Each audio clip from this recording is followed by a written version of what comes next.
Hey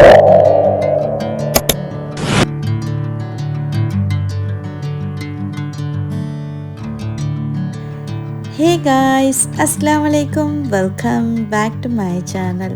so இன்றைக்கு உங்கள் எல்லாருக்கும் பிடிச்ச மாதிரி ரொம்பவே இன்ட்ரெஸ்டிங்கான ஒரு vlog கொண்டு என் ஈவினிங்லேருந்து நைட் வரையுமே ஜஸ்ட் ஒரு கேஷுவலான ஒரு ரேண்டமான ரூட்டிங் என்றே சொல்லலும்.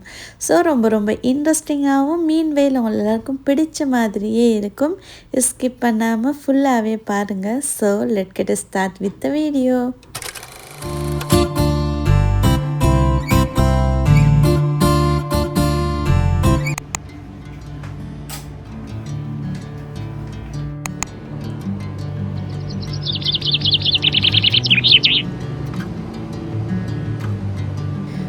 ஸோ மோஸ்ட்லி நிறைய பேருக்கு பிடிச்ச ஒரு டைம் எதுன்னு கேட்டால் அது ஈவினிங் டைம் தான் எல்லாருமே சொல்கிறது. எனக்கு கூட அந்த மாதிரி தான். பிகாஸ் ஈவினிங் டைமில் தான் மார்னிங் வேலையை போனவங்க வீட்டுக்கு வரதாகிக்கட்டும், ஸ்கூல் போனவங்க, கிளாஸ் போனவங்கன்னு சொல்லி எல்லோரும் வீட்டுக்கு வந்து ஈவினிங் டைமில் வந்து ஒரு கப் காஃபியோ டீயோ குடிச்சிக்கொண்டு ஈவினிங் ஸ்நாக்ஸ் அண்ட் எல்லாம் ரெடி பண்ணிக்கொண்டு ஃபேமிலியாக சேர்ந்து டைம் ஸ்பெண்ட் பண்ணக்கூடிய ஒரு டைம் தான் ஈவினிங் டைம். மோஸ்ட்லி வீட்டுக்கு கெஸ்ட் வரதும் ஈவினிங் டைமில் தான். அந்த ஒரு ஈவினிங் டைம் தான் எனக்கும் மோஸ்ட்லி வந்து எப்படின்னு கேட்டோன்னாக்கா, எனக்கு மற்ற டைமை விட இந்த ஈவினிங் டைம் தான் ரொம்ப பிடிச்ச ஒரு டைம். ரொம்ப காமாக ரொம்ப பீஸ்ஃபுல்லாகவே இருக்கும். நான் என்னோடய ப்ளாக்ஸில் அடிக்கடி சொல்கிறது தான், எங்களோட ஹோமுக்கு ஆப்போசிட்டில் எங்களோட ஹோமுக்கு சைட்லேயே தான் வந்து ரோட்டேக்கு கிச்சன்ட விண்டோ திறந்துட்டாலும் ரூம்ட விண்டோ திறந்துட்டாலும் ரோட்டு விளங்குறேன். நான் அடிக்கடி வ்ளாக்ஸில் கூட காட்டுறேன். அந்த ரோட்டை வந்து மார்னிங் டைமில் பார்க்க சொல்லி எவ்வளோ காமாக ஆகிக்கோ, சேம் அதே மாதிரி தான் ஒரு ஈவினிங் ஒரு 5 o'clock அந்த மாதிரி டைமில் பார்க்க சொல்ல, அதனாலே ரொம்ப காமாக இருக்கும். மற்ற டைம் மாதிரி அல்ல. ஸோ ஈவினிங் டைமில் சுட ஒரு கப் காஃபியும் ஊற்றிக்கொண்டு மார்னிங் செஞ்ச பஃப் பேஸ்ட்டு அதை வந்து ரீஹீட் பண்ணி தான் எடுத்தேன். நான் வந்து எப்போயுமே பஃப் பேஸ்ட்டு மேய்ஞ்சனாக்கா அந்த டைம்லேயே மீய வைக்கிறல்ல, அந்த டைம்லேயே தின்றியேன். இல்லை அந்த மாதிரி லெஃப்ட் ஓவர் இருந்தனாக்கா இதுக்கு முன்னாடியெல்லாம் மைக்ரோவனில் போட்டு எடுக்கிற இல்லைன்னா அவனில் போட்டு எடுக்கிற என்ன செஞ்சு எடுத்தனாலும் அது சப்பண்ட் ஆகிடும், அந்த ஃப்ரெஷ்னஸ் இல்லை. பட் இந்த டைம் வந்து ஏர் ஃப்ரையரில் போட்டு பார்த்தேன். போட்டு பார்ப்போம்னு சொல்லி போட்டு பார்த்தேன். இப்போ செஞ்ச மாதிரி நல்ல ஃப்ரெஷ்ஷாகவே இருந்தேன், அந்த சப்பண்டு இல்லாத மாதிரி இருந்தேன். ஸோ இந்த ஒரு விஷயம் எத்தனை பேருக்கு தெரியுமென்னு தெரியாதவங்களுக்கு யூஸ்ஃபுல்லாக இருக்குமென்னு சொல்லிட்டேன் இந்த ஒரு விஷயத்த சொன்னேன். ஸோ தெரியாதவங்களோட ஃப்ரெண்ட்ஸ் மாதிரி இருந்தால் அவங்களுக்கும் ஷேர் பண்ணிவிடுவேன். பிகாஸ் யூஸ்ஃபுல்லாக இருக்கும். இனிமேல் பஃப் பேஸ்ட்டு லெஃப்ட் ஓவர் இருந்தனாக்கா அதை வந்து ரீஹீட் பண்ணதுக்கு அவனோ மைக்ரோ அவனோ யூஸ் பண்ணாமல் ஏர் ஃப்ரையரில் வந்து ஜஸ்ட்டு 3 to 4 செகண்ட் வச்சுட்டாலே போதும். நல்ல ஃப்ரெஷ்ஷாக அதே மாதிரி நல்ல கிறிஸ்பியாக இப்போ செஞ்ச மாதிரி டேஸ்ட் ரொம்ப நல்லாவே இருக்கும். என் ஃப்ரெண்ட்ஸ் மாட்ட கூட அடிக்கடி நான் பேசிக்கணும்னு சொல்லி இந்த மாதிரி சொல்கிறேன். பஃப் பேஸ்ட்டு வந்து லெஃப்ட் ஓவர் இருந்தால் எவ்வளோ தான் ஹீட் பண்ணாலும் அந்த ஃப்ரெஷ்னஸ் இல்லை, சப்பண்ட் ஆவிடியன்னு சொல்லி. இனிமேல் அந்த டென்ஷனே தேவையில்லை. ஏர் ஃப்ரையரில் போட்டு இப்போ செஞ்ச மாதிரி நல்ல ஃப்ரெஷ்ஷாகவே எடுக்கலாம். ஸோ ஈவினிங் இந்த மாதிரி ரொம்ப சிம்பிளாக தான் ஸ்டார்ட் ஆகினது. எப்பயுமே மாதிரி தான் ஏதாவது ஒரு கொரியன் மூவி பார்க்குறேன். எத்தனை பேருக்கு இந்த பழக்கம் ஈக்குன்னு தெரியா? கொரியன் மூவி மற்ற மூவி மாதிரி இல்லை, ரொம்ப காமாக ரொம்ப எப்படி சொல்ல ரொம்ப ஸ்லோவாக இருக்குமா அவன் லைஃப் ஸ்டைல். அதனாலே எனக்கு வந்து இந்த மற்ற மூவியை பார்க்குற இன்ட்ரெஸ்ட்டை விட இந்த கொரியன் மூவி பார்க்குறது தான் ரொம்ப இன்ட்ரெஸ்டிங்காக இருக்கு. ஸோ இது வந்து தமிழ் டப்பிங்லேயே வந்து யூடியூப்பில் கூட ஈக்கும். நான் வந்து சர்ச் பண்ணி பார்த்தில்ல, நெட்ஃப்ளிக்ஸ்லேயே ஈக்கு நிறைய ஈக்கு. ஸோ அதிலே வந்து தமிழ் டப்பிங்கும் ஈக்கு. கொரியன் வந்து அந்த லாங்குவேஜ் தெரியா, ஸோ அதனால தான் வந்து அது வந்து லாங்குவேஜை வந்து ட்ரான்ஸ்லேட் பண்ணிவிட்டு பார்க்குறேன். ஸோ நீங்கள் வந்து ட்ரை பண்ணி பாருங்கள் கொரியன் மூவி பார்க்குறதுக்கு. அந்த லைஃப் வந்து எனக்கு பிடிச்சிமா, அவங்க லைஃப் ஸ்டைல் ரொம்ப ஸ்லோவாக ரொம்ப பீஸ்ஃபுல்லான ஒரு லைஃப் வந்து தான் அவங்களோட லைஃப் ஸ்டைல்.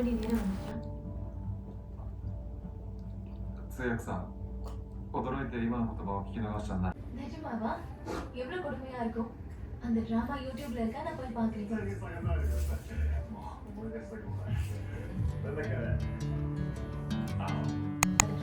அவசியம் இல்லை.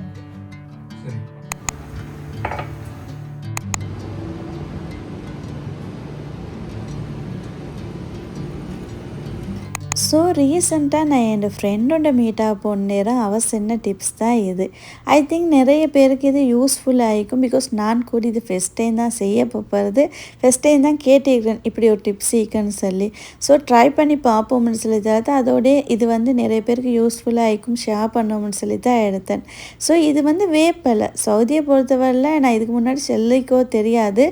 இங்கே வந்து கண்ணு காண்ற இடமெல்லாம் வேப்பலை மரமாக தான் இருக்கும். எல்லோரும் நினைச்சுக்கோங்க சவுதின்னு சொன்னால் டேட்ஸ் மரம் தான் நிறைய இருக்குன்னு சொல்லி. அது ஈக்கே பட் இருந்திருந்தாலும் இந்த வேப்பலை மரம் தான் எங்கே பார்த்தாலுமே ஈக்கே. ஸோ அதில் வந்து இப்போ 2 days முன்னாடி தான் பிச்சு கொண்டு வந்தது. அது இப்போ கொஞ்சம் காஞ்சி கொண்டு வர அதை கழுவி எடுத்தேன். கழுவி கொஞ்சம் காய வச்சுட்டு இந்த அரிசிகளை வந்து பூச்சி வந்துடிய. அது எப்படி தான் கவர் பண்ணி வச்சிருந்தாலுமே பூச்சி வந்துடிய. பாக்ஸில் போட்டு வச்சிருந்தாலுமே பூச்சி வந்துடிய. அந்த மாதிரி பூச்சி வராமிக்க இந்த மாதிரி வேப்பிலையை போட்டு வச்சேனாக்கா அது மாதிரி எதுவுமே வரலைன்னு சொன்னேன். ஸோ ஐ திங்க் இது மாகலுக்கும் நல்லா இருக்கும். இந்த கோதுமை அந்த மாதிரி மாகலுக்கு அதையும் ட்ரை பண்ணி பார்ப்போம்னு சொல்லி தான் நான் கொஞ்சம் கூடுதலாகவே எடுத்துக்கொண்டு வந்தேன். கொஞ்ச நாள் வைக்க சொல்லி வந்து சின்ன சின்ன பூச்சி வந்துடு. அதுக்கப்புறம் அதை அப்படியே ஃபுல்லாகவே வீசிப்படிய. அரிசின்னு சொன்னால் கழுவி எடுக்கலும், மாண்டக்குள்ளே கழுவி எடுக்கலாம். ஸோ மிச்சமே வந்து நான் வந்து மோஸ்ட்லி யூஸ் பண்ணி படியலை. எனக்கு எப்போ ஆள் தான் யூஸ் பண்ணி படிய கோதுமை. அதனாலே வந்து வாங்கிக்கொண்டு வந்தேன்னா கொஞ்ச நாள் போக்கல அப்படியே வந்து பூச்சி வந்தால் வீசி படிய. ஸோ இது நல்ல யூஸ்ஃபுல்லாகிக்கு இந்த டிப்ஸு. ஸோ அதனால தான் உங்களோட ஷேர் பண்ணிக்கொண்டு நானும் அப்படியே செஞ்சேன். அதையும் கழுகி வச்சுட்டு அப்படியே இன்றைக்கி நைட்டுக்கு மசால் தோசை தான் செய்ய போகிறது. கிழங்க வந்து இந்த மாதிரி கட் பண்ணி பாயில் பண்ணால் குயிக்காகவே வேலை முடிஞ்சிடும். இல்லைன்னா ஃபுல்லாகவே பாயில் பண்ணி கடைசிக்கு மேஷ் பண்ணி வைக்கச்சல அது கொஞ்சம் டைம் போகும், வேலை மிச்சம். நான் எப்போயுமே மசால் தோசை செய்யக்குள்ள இந்த மாதிரி தான் செஞ்சு வச்சிடியாது. அதையும் செஞ்சுட்டு தோசைக்கு மாவு வந்து ஃப்ரிட்ஜில் தான் ஈக்கி. ஸோ இது வந்து நான் எப்போயுமே செய்யக்குள்ள கொஞ்சம் 2 days 3 daysக்கே செஞ்சிடியேன். செஞ்சு பாக்ஸாக போட்டு ஃப்ரிட்ஜில் போட்டுறியேன். அது வந்து கூலாக இக்கிற சுட்டி அதையும் எடுத்து வெளில வச்சுட்டு அப்படியே வந்து மகரிப் பாங்கு செல்லும். மகரிபையும் தொழுதுகிட்டே நைட்டே கிச்சனுக்கு வரும் வந்து சொல்லி தான் அதுகளையும் எல்லாமே வெளியில் எடுத்து வச்சுட்டு போனேன்.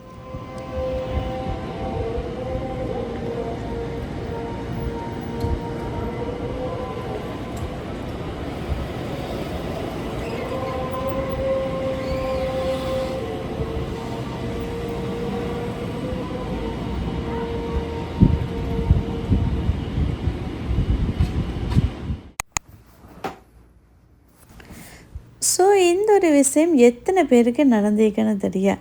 இந்த பாங்கு சொன்னால் அந்த டைம்லேயே தொழுகிட்டால் அந்த டைமோடய முடிஞ்சிடும். அப்படி இல்லை பாங்கு சொல்லி கொஞ்சம் டைமில் தொழுவோம், இன்னும் ஒரு 5 minutes தொழுவோம், டைமுக்கு தானேன்னு சொல்லி இருந்தால் லாஸ்ட் மூமெண்ட் வரைக்குமே தொழுக கிடச்சியல்ல. இனி மற்ற பாங்கு சொல்லக்குள்ள அடித்து பிடிச்சி ஓடிய உழுவு எடுக்க அதுக்கப்புறம் வந்து தொழுகிற அப்படி இல்லைன்னு சொன்னாக்கா கலாவாகிடிய. நான் எப்பயுமே வந்து என்ன வேலை இருந்தாலும் பரவாயில்லை சோம்பேறித்தனமில் முரோரத்தில் வச்சுட்டு பாங்கு சொன்னால் அந்த கையோடைய தொழுதுட்டு தான் மற்ற வேலையை செய்கிறது. ஸோ நான் நினைக்கிறேன் நிறைய பேர் இந்த மாதிரி தான் ஆகிக்கும் அந்தந்த டைம்லேயே தொழுகிறாச்சும். அது வந்து தொழுகிறதுல வந்து சோம்பேறித்தனம் பட்டன கைக்கே மற்ற விஷயம் மாதிரியே இல்லை. லாஸ்ட் மூமெண்ட் வரைக்குமே தொழுக கிடச்சில அந்த சோம்பேறித்தனத்திலே தான் இருக்கிறேன்.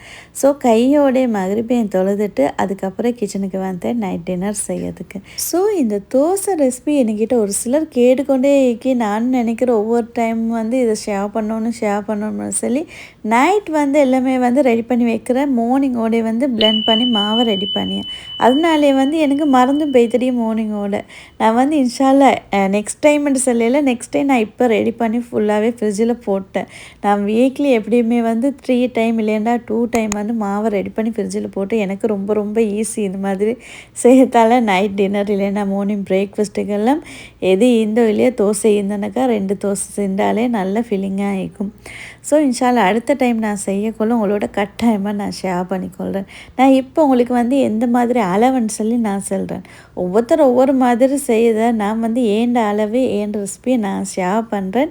யூஸ்ஃபுல்லாக இருந்தனாக்கா நெக்ஸ்ட் டைம் நீங்கள் வந்து ட்ரை பண்ணி பாருங்கள். இந்த அளவில் ரொம்ப பர்ஃபெக்டாகவே வரும். எந்த ஒரு இதுவும் இல்லாமல் நான் ஃபஸ்ட் டைம் செய்யக்குள்ளையெல்லாம் ஒவ்வொருத்தர் ரெசிபியும் பார்த்து செஞ்சு எனக்கு வேணாமேன்ட்டு போய்த்து தோசையே செய்ய வேணாமேண்டு அதுக்கப்புறம் தான் நான் இந்த ஒரு மெத்தடை வந்து ஃபாலோ பண்ணி இந்த மெத்தட் ரொம்ப சிம்பிளுங்கான ரொம்ப குயிக்காகவே வேலையை முடிஞ்சிடும். ஈஸியாக தோசையும் ரொம்ப நல்லாவே வரும். ஸோ தோசை ரெடி பண்ணதுக்கு 2 கப் பச்சரிசிக்கு 1 கப் உளுந்து, இதுதான் ஏண்ட மெஷரிங் அளவு.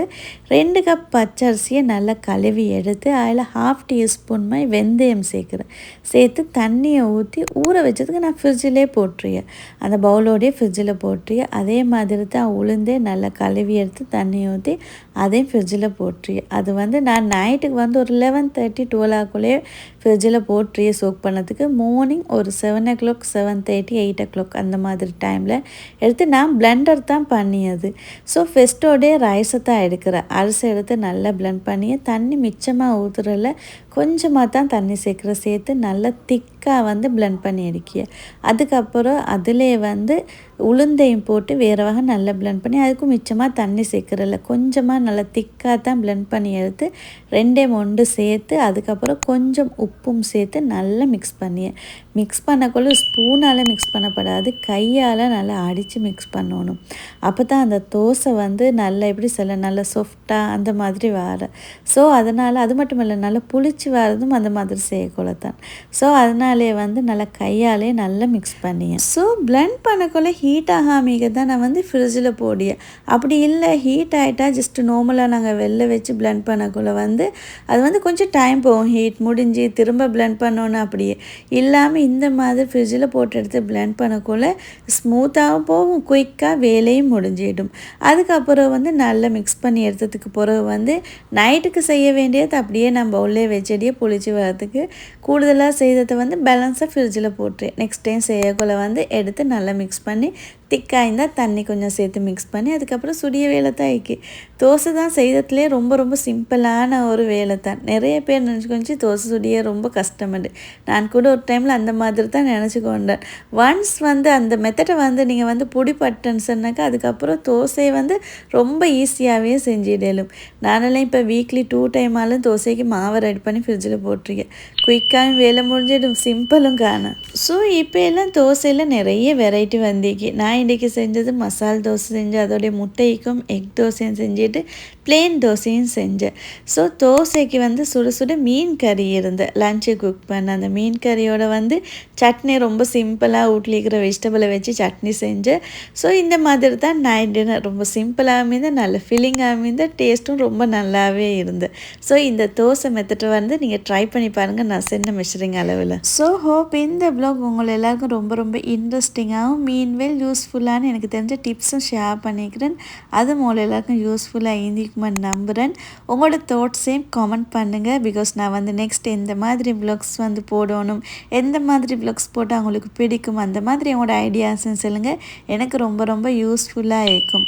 So thank you for watching my video. Don't forget to subscribe and click the button also to get new update. Inshallah. See you soon in my next new video. Until then, take care. Bye bye.